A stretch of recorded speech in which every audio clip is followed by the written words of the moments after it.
Hi friends, இந்த வீடியோவில் நம்ம எதை பற்றி பார்க்க போகிறோம்னா கருப்பு கவுனி அரிசியை பற்றி பார்க்க போகிறோம். இந்த அரிசியில் என்னென்ன சத்துக்கள் இருக்குது, யார் யாரெல்லாம் சாப்பிடலாம் அப்படிங்கிறத பற்றி. இந்த அரிசி நீரிழிவு நோயாளர்களுக்கு ஒரு வரப்பிரசாதனை சொல்லலாம். இதில் அதிக அளவு நார்ச்சத்து தான் இருக்குது. குறைஞ்ச அளவு கலோரிகளும் இதில் நார்ச்சத்து அதிகமாக இருக்கனால மலச்சிக்கல் பிரச்சனை, செரிமான பிரச்சனை வராமல் தடுக்குது. இந்த அரிசியில் ஆந்தோசயானின் அப்படிங்கிற ஆன்டி ஆக்சிடென்ட் இருக்கனால புற்றுநோய் வராமல் தடுக்குது. இதில் விட்டமின் B, C இருக்கிறதுனால சரும பிரச்சனை வராமல் தடுக்குது. கெட்ட கொழுப்புகளை வெளியேற்றுறதுனால இதய பிரச்சனை வராமல் தடுக்குது.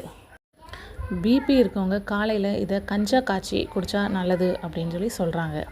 சரி, இப்போ கீமு கிபி அப்படிங்கிற போய் இப்போ கோமு கோபி அப்படிங்கிறது ஆயிட்டு. கோமு கோப்பினா கொரோனாவுக்கு பின் தான் மக்கள் இந்த பாரம்பரிய அரசிகள் சிறுதானிய வகைகளை தேடி தேடி சாப்பிட ஆரம்பிக்கிறாங்க.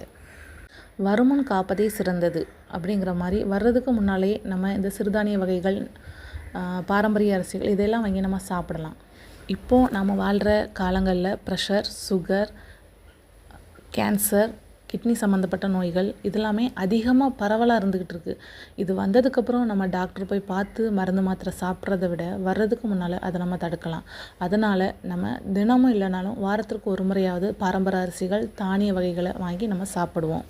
நான் சொன்ன தகவல் பிடிச்சிருந்தா லைக் பண்ணுங்கள், பயனுள்ளதாக இருந்தால் ஷேர் பண்ணுங்கள். இன்னும் பயனுள்ள வீடியோ பார்க்கணுன்னா சப்ஸ்கிரைப் பண்ணுங்கள்.